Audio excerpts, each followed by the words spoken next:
Chicken soup, corn soup বা vegetable soup, আমরা আজ পর্যন্ত স্যুপকে কেবলমাত্র খাওয়ার জন্যই ব্যবহার করে থাকি। কিন্তু জাপানের মানুষ নুডলসের এই স্যুপকে শুধুমাত্র খাওয়ার জন্য নয়, বরং স্নান করার জন্যও ব্যবহার করে আসছে। যেখানে পুরো বিশ্বে গ্রিন ট্রাফিক লাইট ব্যবহার করা হচ্ছে, সেখানে জাপানের মানুষ ব্লু লাইটকে ট্রাফিক লাইট হিসাবে ব্যবহার করছে। আজকের ভিডিওটিতে জানবো জাপানের কিছু অদ্ভুত জিনিসের ব্যাপারে, যেগুলি আপনি কেবলমাত্র জাপানেই দেখতে পাবেন, বিশ্বের আর কোনো জায়গাতেই দেখতে পাবেন না। তো চলুন ভিডিওটি শুরু করা যাক।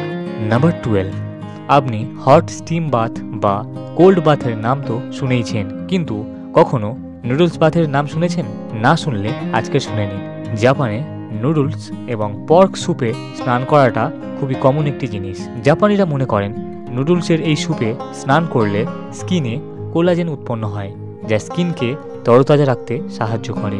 নাম্বার 11, নর্মালি রেস্টুরেন্টে খেতে গেলে আপনাকে টেক্সট ফরম্যাটে বা পিকচারের প্রিন্ট সহ একটি মেনু কার্ড দেওয়া হয়, কিন্তু জাপানে এই ব্যাপারেও সব থেকে আলাদা। এখানকার রেস্টুরেন্টে ফেক খাবার বানিয়ে শোকেসে সাজিয়ে রাখা হয়, যেটি দেখতে হুবহু অরিজিনাল বলেই মনে হবে। এই ফেক খাবারগুলি রেজিন এবং ওয়্যাক্স দ্বারা তৈরি করা হয়, যা হুবহু অনেক সময় অরিজিনাল খাবারের থেকেও অ্যাট্রাকটিভ দেখতে লাগে, যা কাস্টমারদের দৃষ্টি আকর্ষণ করে। এই ফেক খাবারগুলি বানাতে অরিজিনাল খাবারের থেকেও অনেক বেশি পয়সা খরচ করতে হয়। নাম্বার 10, আপনি যদি আমার মতো কিটক্যাট লাভার হন, তাহলে জাপানের এই ফ্যাক্টটি আপনার জন্য। আপনাকে জানিয়ে দিই, জাপানে কিটক্যাটের অদ্ভুত ফ্লেভারের একটি লম্বা লিস্ট রয়েছে, যেখানে আপনি ম্যাঙ্গো, স্ট্রবেরি থেকে শুরু করে chilli pepper, green tea, watermelon, corn, প্রতিটি ফ্লেভারের কিটক্যাট পেয়ে যাবেন, এবং এই প্রতিটি ফ্লেভার খুব ভারী মাত্রায় জাপানে বিক্রি হয়ে থাকে।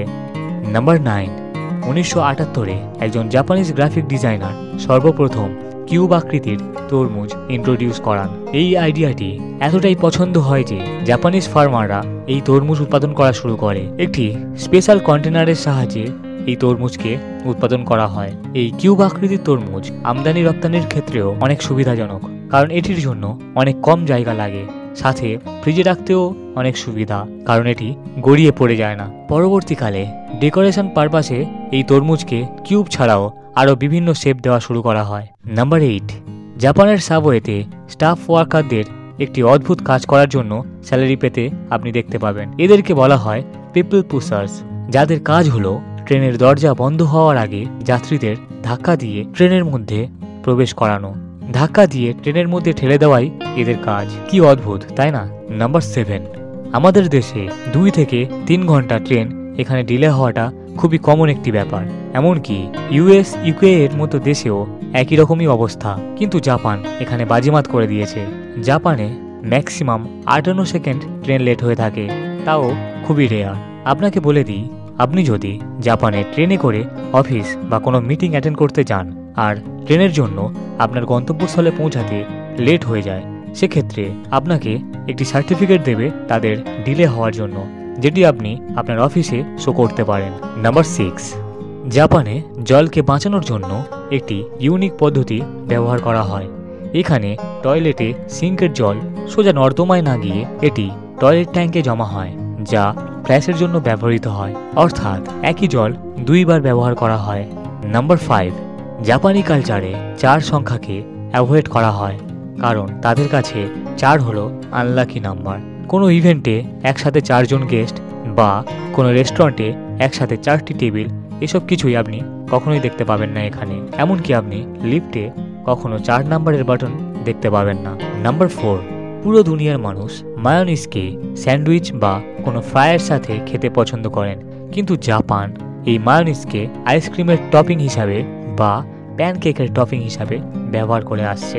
নাম্বার 3, অফিস টেবিলে আপনি ঘুমিয়ে পড়লে আপনার কলিগদের হাসির খোরাক হতে পারেন বা ম্যানেজারের থেকে 2-4টে কথাও শুনতে পারেন, কিন্তু জাপানিজ ওয়ার্ক কালচারে অফিস টেবিলে ঘুমানোকে মেহনতের নিশানি বলে মনে করা হয়, আর আপনি চাইলে এই অফিসে ন্যাপ নিতেই পারেন।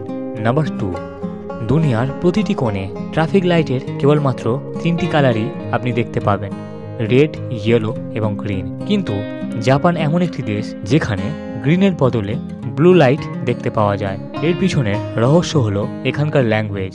জাপানি ল্যাঙ্গুয়েজে ব্লু অ্যান্ড গ্রিন দুটোর ক্ষেত্রেই সেম ওয়ার্ড ব্লু ইউজ করা হয়। জাপানেও গ্রিন কালারের ট্রাফিক লাইট ব্যবহার করা হতো, কিন্তু জাপানিজরা এটিকে ব্লু বলতো। এরপর 1973 সালে এই কনফিউশন দূর করার জন্য ব্লু এবং গ্রিনের সংমিশ্রিত একটি কালারের ট্রাফিক লাইট লাগানোর সিদ্ধান্ত নেওয়া হয়।